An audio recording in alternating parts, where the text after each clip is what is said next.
हम सब के जॉइंट आह्वान पर आए हो आप सभी को मेरा बहुत ही प्यार भरा जय भीम, जय भारत, जय संविधान। क्योंकि एक ये ऐसा हथियार है जिससे चोरी और बेईमानी इलेक्शन में हो सकती है,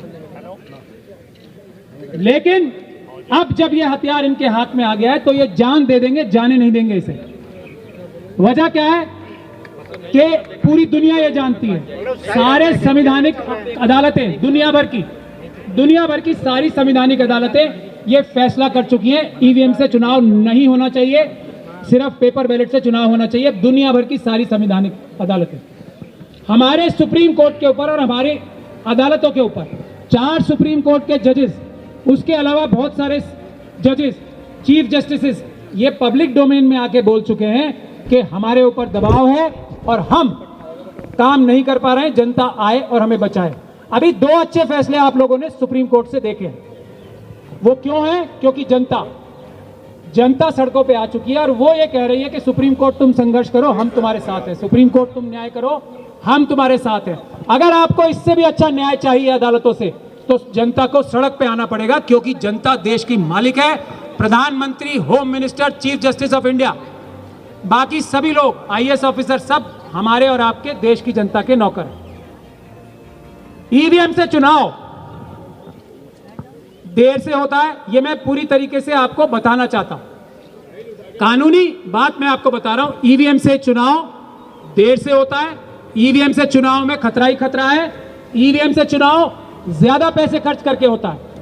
और आज भी जो भारत देश का कानून है वो ईवीएम से चुनाव करने के लिए नहीं कहता है। कोई ये बातें फैलाई जा रही है ना कि कानून में तब्दीली करनी पड़ेगी, कोई कानून में तब्दीली नहीं करनी पड़ेगी, चेंज नहीं करना पड़ेगा। चुनाव का जो कानून है देश का, वो आज भी ये कहता है कि पेपर बैलेट से चुनाव होगा, आज भी। और अगर किसी वजह से कहीं चुनाव पेपर बैलेट से नहीं कर सकते तब ईवीएम से चुनाव होगा। तो ये भ्रांति जो फैलाई जा रही है आरएसएस और बीजेपी और उनके जो जेब से इलेक्शन कमिश्नर्स बनाए गए हैं, इससे आप दूर हो जाएं। हम लोग वकील हैं, हम ये चैलेंज दे चुके हैं, हमसे कोई बात करने आता ही नहीं है इस बार। तो पेपर बैलेट से चुनाव सस्ता है, पेपर बैलेट से चुनाव ज्यादा सुरक्षित है, पेपर बैलेट से चुनाव जल्दी रिजल्ट डिक्लेयर होंगे। तो ये बात साफ है, किसी को कोई शक है तो वो आके हमसे डिबेट कर सकता है। तो एक तो अपने मन में ये बात साफ रखिए। हैरान इस बात से है पूरी दुनिया में, भारत में ही नहीं सिर्फ, अरे भाई कि मोदी जी किसानों को मार रहे हैं, मोदी जी नौजवानों को मार रहे हैं, मोदी जी हर एक देश के गरीब किसान, मजदूर, हर एक संविधानवादी व्यक्ति को, हर एक भारत से प्यार करने वाले व्यक्ति को, सैनिकों को, सबको मार क्यों रहे हैं और किस हौसले से मार रहे हैं? क्या इन्हें कोई डर नहीं है? ये बात साथियों बिल्कुल सही है, इन्हें कोई डर बिल्कुल नहीं है। क्यों? क्योंकि ये जनता के वोटों से, किसानों के वोटों से, नौजवानों के वोटों से, बेरोजगारों के वोटों से या किसी भी व्यक्ति के वोट से जीतते ही नहीं है। इसीलिए इन्होंने अपनी स्वयं की पार्टी के बड़े बड़े लीडर्स को, आप लोगों ने देखा ना, कान पकड़ के निकाल दिया। यशोधरा, ये विजय राजे सिंधिया को, शिवराज सिंह चौहान को, रमन सिंह को और दूसरे भी बड़े बड़े नेताओं को, और वो बेचारे कुछ चूं भी नहीं कर पा रहे। क्यों? क्योंकि मोदी जी ने उन्हें कहा कि भाई मैं तुम्हारे कहने से, तुम्हारी मेहनत से, तुम्हारी चीज से तो जीतता नहीं हूं, मैं तो ईवीएम से जीतता हूं। इसीलिए ईडी, सीबीआई और ये इनकम टैक्स का प्रयोग आंखें बंद करके क्रिमिनल्स की तरह करा रहे हैं मोदी जी और अमित शाह जी। क्यों? क्योंकि उन्हें पता है जनता नाराज होगी तो क्या करेगी, मुझे तो जनता के वोट ही नहीं चाहिए। ये सभी 4000 किलोमीटर, जो सुब्रमण्यम स्वामी जी उन्हीं के नेता बोलते हैं ना, मोदी जी ने चाइना से डर के, ये मैं नहीं बोल रहा हूं, ये सुब्रमण्यम स्वामी जी उनके बहुत बड़े नेता बोल रहे हैं। वो सुब्रमण्यम स्वामी जी जिन्होंने ईवीएम के खिलाफ पिटीशन डाली थी, वो ये बोल रहे हैं कि मोदी जी चाइना से डरते हैं और 4000 किलोमीटर जगह उन्होंने चाइना को दे दी है, फौज को रोक रहे हैं कि तुम उसको वापस मत लो।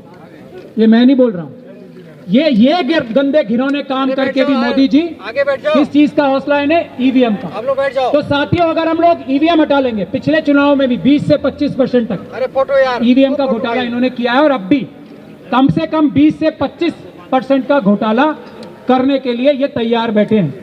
जो आंदोलन शुरू किया वो हमने नहीं किया, हमसे पहले उदित राज जी ने शुरू किया, भानु प्रताप जी ने किया, मेश्राम साहब ने किया, खुद सुब्रमण्यम स्वामी जी ने किया, खुद मोदी जी ने किया और खुद भारतीय जनता पार्टी के बड़े बड़े लीडर्स ने किया, आडवाणी जी ने किया। दूसरी बात यह है कि पॉलिटिकल पार्टीज के बारे में हमसे बहुत से सवाल उठाए जा रहे थे कि पॉलिटिकल पार्टीज क्यों नहीं ज्वाइन कर रही हैं आपको। उसकी एक बहुत महत्वपूर्ण वजह है, बिल्कुल, क्योंकि पॉलिटिकल पार्टीज एक तरह से ओपोनेंट्स होती हैं आरएसएस और बीजेपी की, तो उनके ऊपर इल्जाम ये लगाना बहुत आसान होता है, तुम इलेक्शन हार गए तो इसलिए ये काम कर रहे हो। लेकिन देश की जनता ने, देश की जनता ने खड़े होकर, जब ये जो अभी स्टेट असेंबली के चुनाव हुए हैं, देश की जनता ने खड़े होकर हम जैसे ईमानदार नौकरों की ड्यूटी लगाई कि आप लोग आगे बढ़ो। पॉलिटिकल पार्टीज भी तो जनता से ही बनती हैं, वो भी आपके पीछे आएंगे। तो अब आप लोग देख रहे हैं, हम धन्यवाद भी करना चाहते हैं कांग्रेस पार्टी का भी, और जो भी ऑपोजिशन पार्टीज हैं जो आरएसएस और बीजेपी के साथ नहीं है, वो धीरे धीरे करके सामने आ रही है, क्योंकि जनता उन्हें मजबूर कर रही है सामने आने के लिए। और इस बात को अब उन्हें कहने में कोई शक और शुबा पहले भी नहीं था किसी भी पॉलिटिकल पार्टी को कि ईवीएम में घपला ही घपला है और पेपर बैलेट सुरक्षित है। लेकिन ये अब धन्यवाद के लायक है। और मैं उदित राज जी का, दिग्विजय सिंह जी यहाँ हमारे बैठे हैं, लवली जी बैठे हैं, कांग्रेस के बड़े दूसरे नेता और हमारे किसान नेता बावरिया जी, मुझे नजर नहीं, बावरिया जी भी बैठे हैं, सीपीआईएम के भट्टाचार्य जी बैठे हैं। तो हम लोगों को कितना हौसला मिला है, देश की जनता को कितना हौसला मिला है आप लोगों के सामने आने से, शायद आप इसकी अभी वैल्यू समझ नहीं पा रहे हो। आने वाले समय में आपको पता लग जाएगा कि अब यह आंदोलन जो हम लोग वादा कर रहे हैं ना, देश की जनता जो कह रही है ईवीएम से चुनाव किसी हालत में नहीं होगा, किसी कीमत पे नहीं होगा। मेरे साथ यहाँ डॉक्टर रितु और आशुतोष भी आए हैं, जो दिल्ली यूनिवर्सिटी के एक बहुत बड़े आंदोलन को लीड कर रहे हैं। 26 तारीख को इनका भी एक बहुत बड़ा प्रदर्शन है। और आखिरी बात मैं पुलिस के हमारे कर्मियों से कहना चाहता हूं कि 25 तारीख को, आज तो है ही, अगर आप हमें रोकोगे जाने से तो ये अपराध करोगे कानूनी। मैं आपको ये कानूनी सलाह दे रहा हूं, रोकोगे तो अपराध करोगे। अपराध मत करो, अमित शाह जी के कहने पे आपके खिलाफ भी कानूनी कार्रवाई हो सकती है और हम लोग करेंगे। तो इसलिए पीसफुल ढंग से, ये लोग सब जिम्मेदार लोग हैं, देश के मालिक हैं, पीसफुल ढंग से हम जाएंगे और अपनी आवाज पेपर बैलेट के लिए बुलंद करेंगे। अभी मैं वापस आऊंगा, मुझे वो डॉक्टर रितु का जो एक बहुत बड़ा आंदोलन दिल्ली यूनिवर्सिटी में चल रहा है, उसका केस आज आरएसएस ने लगाया है कि ये आंदोलन भी बंद करना चाहिए और पुलिस जितनी हमारे साथ ज्यादती कर रही है उससे और ज्यादा ज्यादती करनी चाहिए। दुर्भाग्य की बात यह है कि कोर्ट में पिटीशन लगा रही है दिल्ली यूनिवर्सिटी। तो वो केस करके मैं वापस आ रहा हूं, मुश्किल से आधे पौने घंटे में वापस आ जाएंगे। तब तक के लिए आप लोग हमारे अब टॉर्च बियरर्स बन गए हो। हम सब, देश की जनता आपके नेतृत्व में, सबके नेतृत्व में ये लड़ाई लड़ेगी। आप लोग आगे बढ़ो, देश की जनता साथ है। ये आपकी लड़ाई नहीं है, देश की जनता की लड़ाई है, देश की लड़ाई है। बहुत बहुत शुक्रिया, बहुत बहुत शुक्रिया।